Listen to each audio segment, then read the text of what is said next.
usap-usapan na si Andres Bonifacio ay unang Pangulo.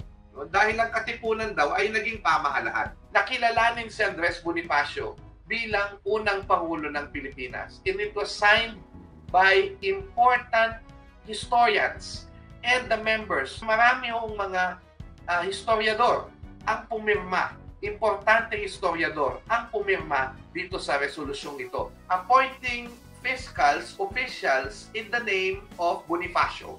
Makikita natin na maliwanag na nag-function bilang isang pamahalaan. That it was a form of local government is something that is debatable because the sanggunian was, yes, it was a local government because Andres Bonifacio was the president of the national government, which included the Cavite.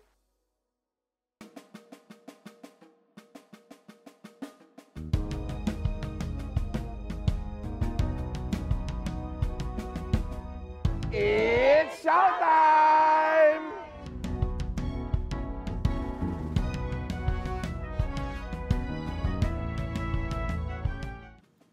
Ang Hulyo, ang buwan na ginugunita natin na anibersaryo ng pagkakatatag ng revolutionary movement na kataas-taasang kagalang-galang na katipunan ng mga anak ng bayan. Subalit, may mga bagong dokumento na nagsasabi na Enero pa lang ng 1892 at hindi July of 1892, meron na pong katipunan. Panoorin po natin sa mga susunod na minuto ang aking lektura sa kung papaanong ang katipunang ito ay eventually na-transform to become a revolutionary government. At si Andres Bonifacio po ay kailangang kilalanin bilang isa sa mga naging Pangulo ng pambansang pamahalaang Pilipino. Narito po.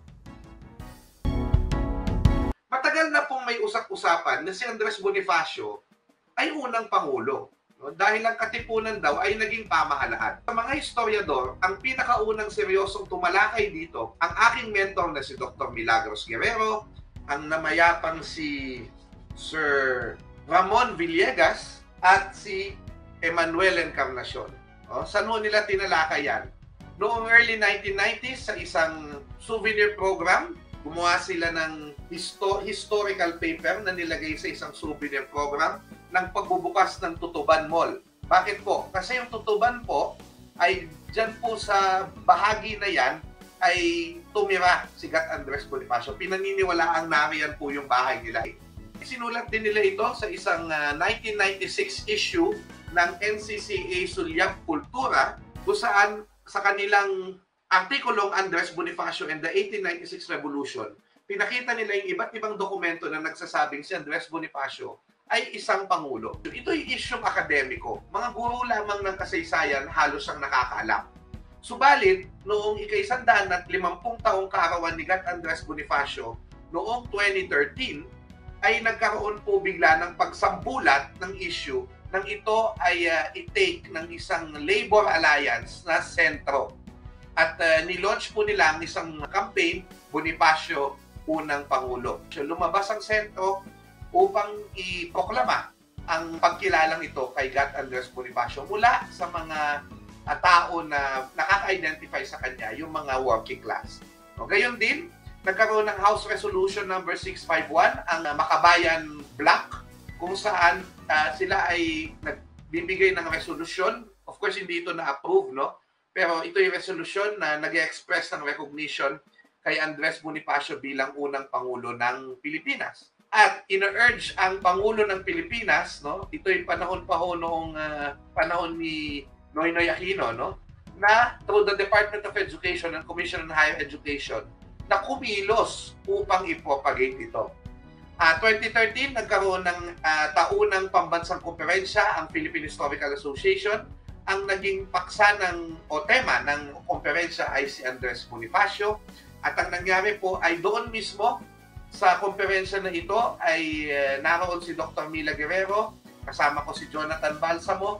We drafted, at si Wensley Reyes ng PNU, we drafted a draft resolution dahil ang buong General Assembly, meaning the members of the Philippine Historical Association present in the conference, ay nagbigay po ng kanilang kagustuhan na kilalanin si Andres Bonifacio bilang unang Pangulo ng Pilipinas. And it was signed by important historians and the members. Marami yung mga historiador ang pumirma, importante historiador ang pumirma dito sa resolusyong ito. At binigyan din ng resolusyon o gumawa din at aprobahan, unanimous na resolution, no, ng City of Manila na pag-aralan ng buhay ni Gat Andres Bonifacio sa kolehiyo.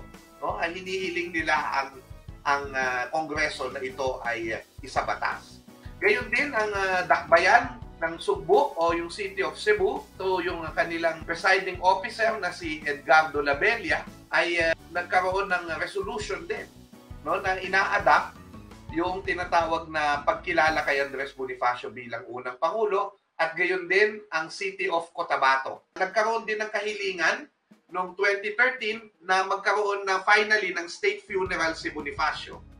Ito po ay unanimously approved by the National Historical Commission of the Philippines board member under Chair Maris Diokno. Sa kasamaang palad po, ito po ay binaril ng Palasyo ng Malacanang noong panahon na iyon sa pagsasabing it will be divisive. The next year, 2014, biglang pinangalanan po ni Robin Padilla yung kanyang pelikula na Bonifacio ang unang Pangulo. Hindi po yan ang unang niyang title, pero nung nagkaroon po ng ganyang pagpapamagat, kaya sabi ko, ito'y pagkakataon na rin upang ikalat natin yung impormasyon ukol sa issue na ito. Nalapitan po ako ng production upang isulat ang isang bahagi ng aklat na lumabas na guide for the students and teachers. Makikita nyo ho dito ang mga larawan at pangalan ng mga major historians na pumirma dito, including si Eus Salazar at si Ma'am Carmen, mga iba't iba pong mga profesor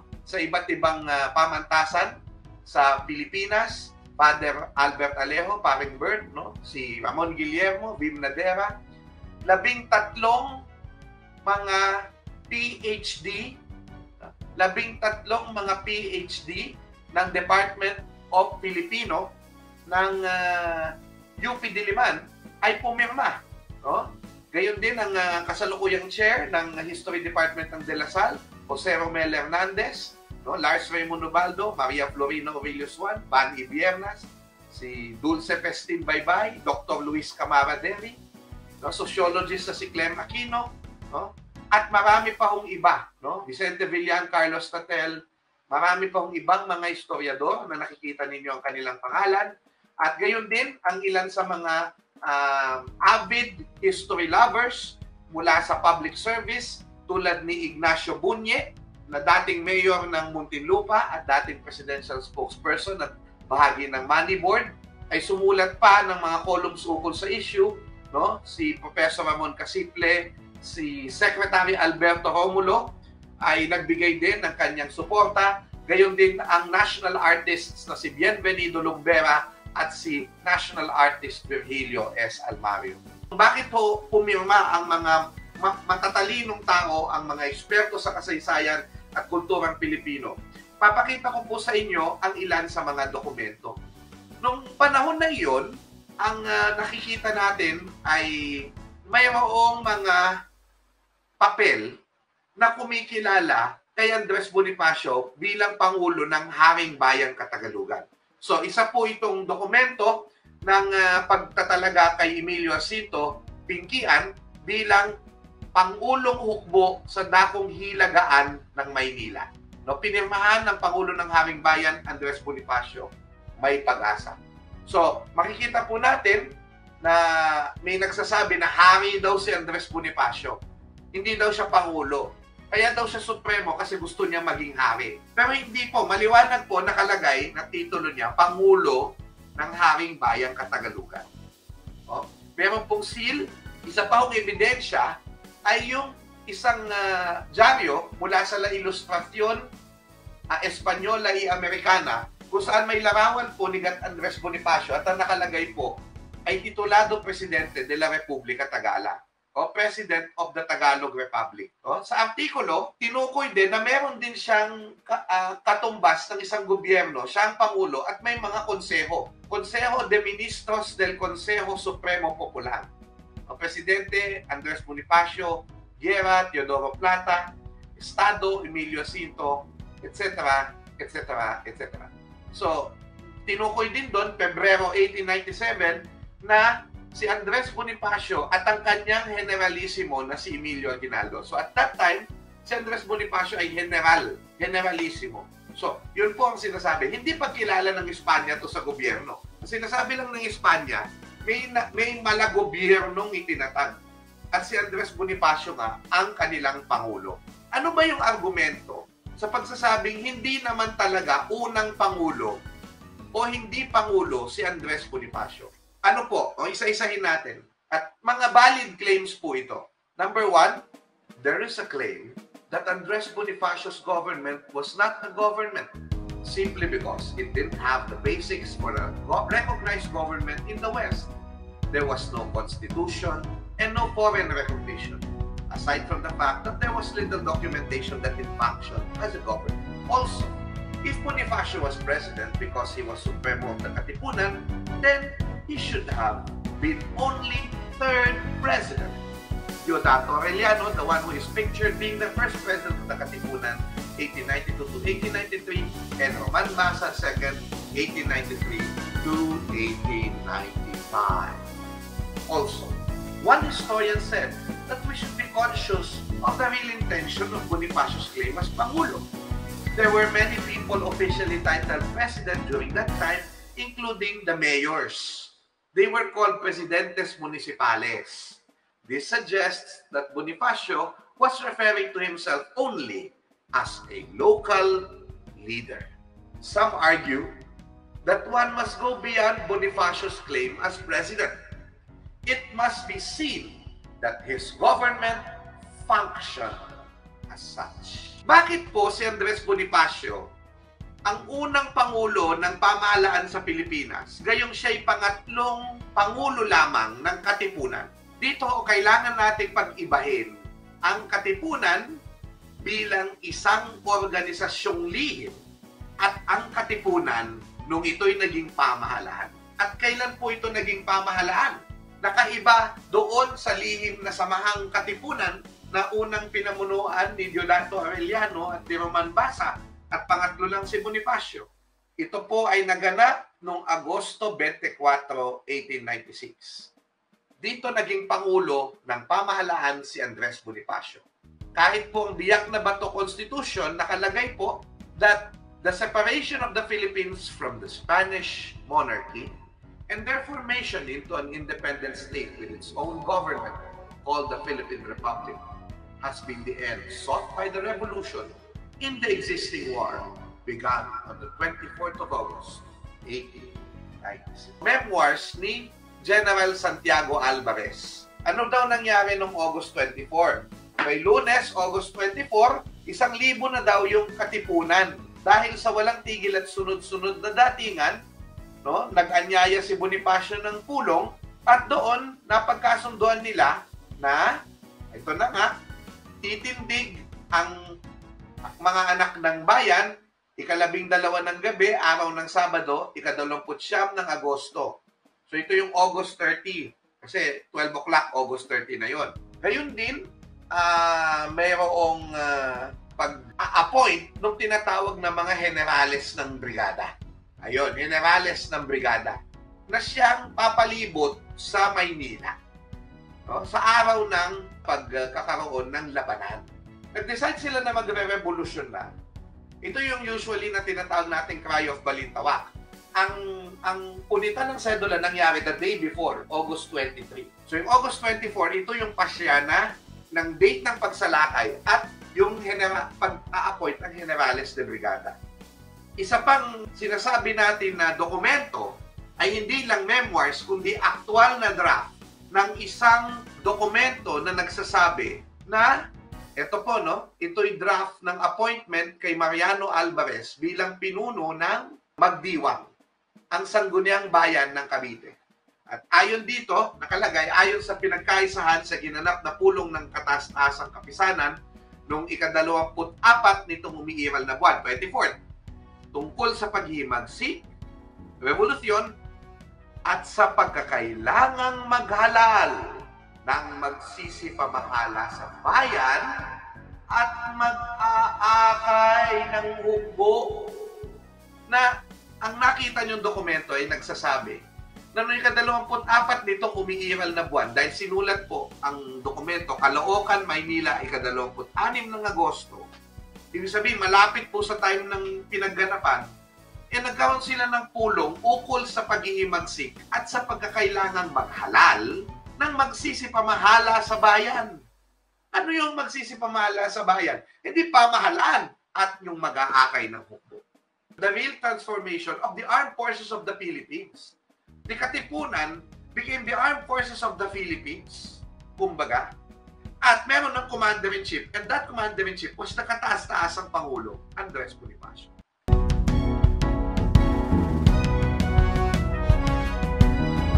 Inaanyayahan ko po kayong mga nagmamahal sa ating bayan at sa ating kasaysayan. Samahan niyo po ako sa Showtime 2.0 sa Spotify, sa Facebook, at sa YouTube. I-like niyo po ang mga pages po ng Showtime 2.0 at i-like niyo rin po ang pages ng 5 Siglo. Maraming salamat po sa inyong suporta.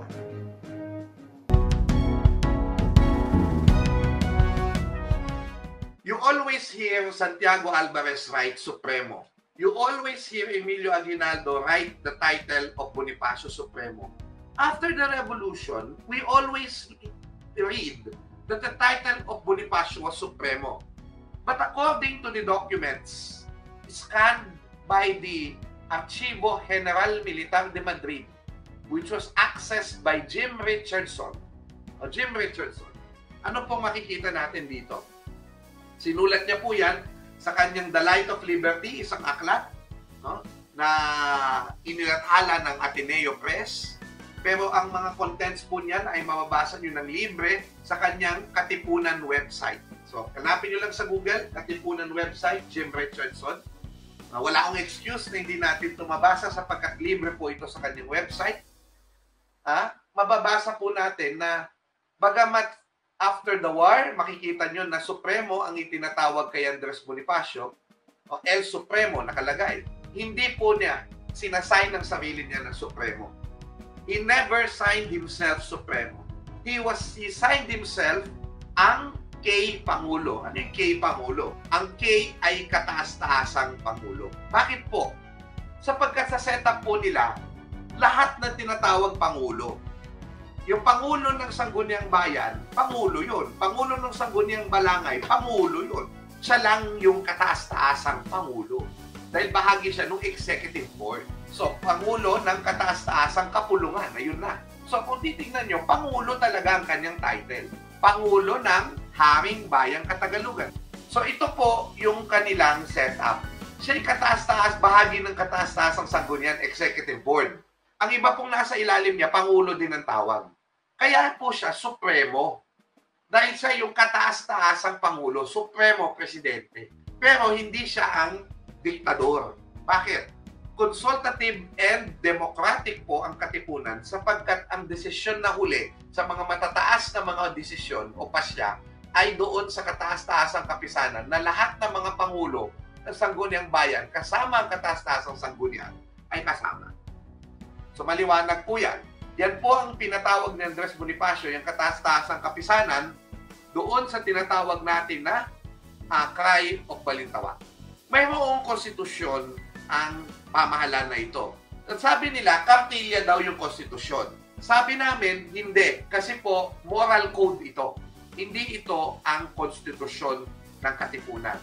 Sapagkat may natagpuan sa Archivo General Militar de Madrid na malakonstitusyon na dokumento. Ang tawag ay kasaysayan ng pagsasaysay ng mga kadahilanan ng paghiwalay ng kapuluang ito sa mga nag-aangking ina. Pero ang data, imagine, the Katipunan was founded in our history books on July 7, 1892. But the date of this Katipunan document was January of 1892. 7 months before that founding of the Katipunan. That means, yes, they may have founded the Katipunan on June 7 or July 7, 1892, pero noon pa man, may mga dokumento at plano na po sila. Ano ang sinabi nila sa plano nila ng Katipunan? Isinasaysay na ang mga kapuluang ito ay humihiwalay sa Espanya. Magbuhat sa araw na ito at walang kinikilala at kikinanling pangpuno at nakapangyayari, kundi itong kataas-taasang katipunan. 1892 pa lang, ang gusto nang gawin ni Andres Bonifacio at ng mga kasamahan niya sa katipunan, sapagkat sa totoo lang, no, sumama lang si Andres Bonifacio kina Ladislao Diwa, no, doon sa mga umisip, at talagang pasya nila ay gawing puno at nakapangyayari yung kataas-taasang katipunan, meaning gobyerno, dahil hihiwalay na tayo sa Espanya. May tinatawag na kataas-taasang kapisanan. Noong nagkaroon na ng seal si Bonifacio, kapulungan na siya. So siguro, nung the later months, naging ganap ng gobyerno, kapulungan na yung tawag. Kasi assembly na eh. Kataas-taasang kapulungan, Supreme Assembly. Pero yung kataas-taasang kapisanan, parang Supreme Assembly din siya. Diba? Pero mas formal na yung pagiging Supreme Kapulungan o kataas-taasang kapulungan. Nagkaroon din sila ng sangguniang lihim. Yun po yung kanilang legal. Yun yung kanilang judicial setup, no? At ang sangguniang lihim, sinasabing yan po ay pinamumunuan ni Andres Bonifacio. Tatlong tao yan, yung tinatawag na Kamara Negra o Kamara Sekreta.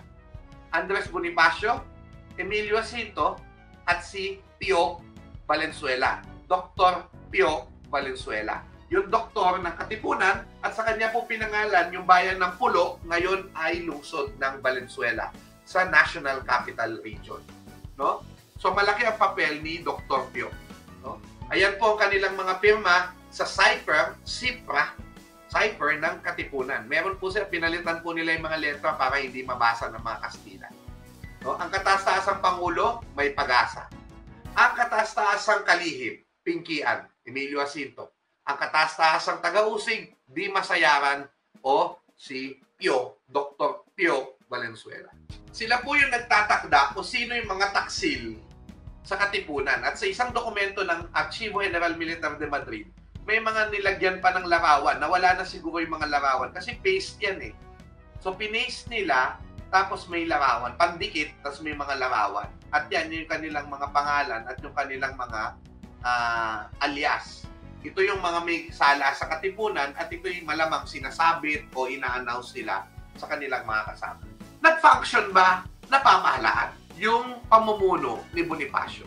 Sa isang film, noong 2012, yung El Presidente, yung pelikula tungkol kay Emilio Aguinaldo, nagkaroon ng pag-uusap sa script yung Emilio Aguinaldo character at yung Andres Bonifacio character. At sabi nung Andres Bonifacio character, wala nang Katipunan sa Maynila. Pero dito, buhay pang himagsikan sa Cavite. Liliwanagin po natin yan. Bakit po? Sa Archivo General Militar de Madrid, nung naibigay ang mga dokumento na yan, around 2012 or 2013, may mga dokumento doon na tinutukoy ang isang mataas na sanggunian ng Hilagaan. So this is a district under Andres Bonifacio's government. Okay. At si Isidoro Francisco at si Julio Nakpil ang mga natunton na mga tinatawag na mataas na pangulo. Ibig sabihin, isa sila sa mga pangulo under Bonifacio. Si Emilio Jacinto ay tinawag na pinakamataas na pinunong hukbo o Commander-in-Chief of the Army. At ang nasasakupan ng Northern District na ito, Maynila, Morong, Bulacan, at Nueva Ecija. Ayon kay Emilio Jacinto sa Katipunan, di ba? Ano ba yung pinapakita natin dyan? No? Ang role ng Katipunan ay dito, ayon sa Kapilya, dito ang isa sa mga kauna-unahang utos, ang tunay na pag-ibig sa bayang tinubuan at lubos na pagdadamayan ng isa't isa. Imagine ninyo, ang una pa lang utos ng Katipunan ay hindi maging war freak. Kasi sinasabi si Andres Bonifacio, war freak daw eh. Pero, to love. Mag-ibigan ng Pilipino, doon siya tunay na lalaya. Di ba? Ano yung pag-ibig sa bayan?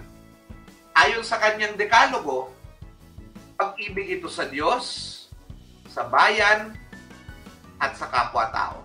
Ano-ano ang mga sulat na nakuha nila? At mababasa niyo po ang mga laman yan dun sa Light of Liberty ni Jim Richardson at sa KKK website ni Jim Richardson. May mga sulat po dito nag-uutos ukol sa pagpaplano ng atake sa Pasig, Disyembre of 1896. Ito po'y pirmado ni Julio Nakpil, mataas na kalihim noon, at si tinatawag na Isidoro Francisco Anyora. Gayon din, may mga sulat si Emilio Jacinto tungkol sa paggamit ng pulbura at iba pa, no? So may mga atas, may mga communication sila. Gayon din, noong December 1896, 12 December, si Andres Bonifacio, na nasa Cavite na noon, ay sumulat sa tinatawag na mataas sa sanggunian ng mga hukbo sa dako ng Hilagaan na nagbibigay ng instruction sa iba-ibang bagay at lalo na ang congratulations na binigay niya sa Katipunan victory sa Antipolo. So nanalo po yung mga puwersa ni Bonifacio at mula sa Cavite ay kinongratulate niya ito. Meron pong letter na naghahayag na may halalan na mangyayari at magkakaroon ng pahalalan para sa 6 council members at nagkaroon pa ng resulta. So bakit po may ganitong dokumento mga Kastila? Simple lamang po. Kasi po, noong panahon na iyon ay kinukumpiska yung mga dokumento. Kapag nakumpiska ito, iniipon at pinapadala sa Espanya. So yan po yung eleksyon. Nagkaroon ng eleksyon at ito'y documented po. Gayon din, nagkaroon ng katitikan ang mataas na sanggunian na hinahanda yung mga tao sa atake sa Pasig. At si Emilio Jacinto ay nakapirma din dito. Gayon din, at tinitingnan nila yung paggamit ng dinamita. So hindi lamang sila mga bolo o mga, hindi totoo yun na bolo lang at saka mga pinatulis na kawayan lang yung kanilang, may mga barilo sila at meron silang pag-eksperimento sa electric batteries at mga dinamita. Yan, si Emilio Jacinto sumulat niya. Yun din mga kaibigan, nagde-demand po sila ng revolutionary taxes. No? Sa ngalan ng Haring Bayang Katagalugan. Okay? Nagbibigay po sila ng birth certificate o sertipiko ng pagbibinyag. At dito makikita natin na ang pangulo na ng mataas sa sanggunian ng Hilagaan ay si Julio Nakpil. Julio Nakpil. Tandaan po natin ang pangalan na yan. Ang Pangulong Hukbo, Emilio Jacinto. No? Gayon din, ang marriage certificate ay inisyu din at ang kasal ay pinresign ni Julio Nakpil at ni Emilio Jacinto. Ay kasama doon sa mga dumalo. Appointment ng isang piskal mula sa mataas na sanggunian. Piskal ng Binangonan Morong sa ngalan ng Pangulo ng Haring Bayang Katagalugan. So, they were appointing officials in the name of Bonifacio. At meron pang diplomacy kasi si Emilio Jacinto ay nagtatanong kay Julio Nakpil tungkol sa mga weapons na nanggaling sa Japan o sa Hong Kong na binibili nila. Patay na si Andres Bonifacio, September 18, 1897, pumipirma pa rin si Julio Nakpil sa mga dokumento ng mataas na sanggunian ng Hilagaan. Ano po ang conclusion na makikita natin dito? Ayon kay Jim Richardson, in late 1896 and early 1897, the High Council did function as a form of local government in some areas, particularly to the east of Manila and in the Sierra Madre foothills. Its leaders, both civil and military, organized elections, made appointments, planned and fought battles with the Spanish enemy, solicited funds for the revolutionary cause, and tried to deal with the consequences of the fighting on the civilian population.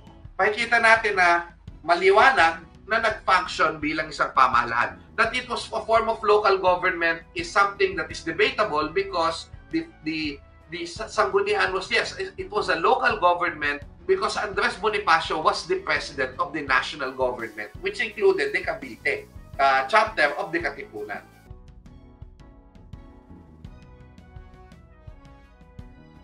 Yan po ang unang bahagi ng ating talakayan sa kung paanong si Andres Bonifacio ay maaaring ituring o dapat ituring na isa sa mga pambansang pinuno o pangulo ng ating bansa. Panoorin niyo po sa susunod na linggo ang katuloy ng ating lektura upang malaman po natin ano ang kahulugan ng lahat ng ito. Bakit kailangan natin na kilalanin si Bonifacio bilang isang pinuno natin? At ano ang implikasyon na ito sa ating pagkabansa? Ako po si Xiao Chua, and that was Xiao Time.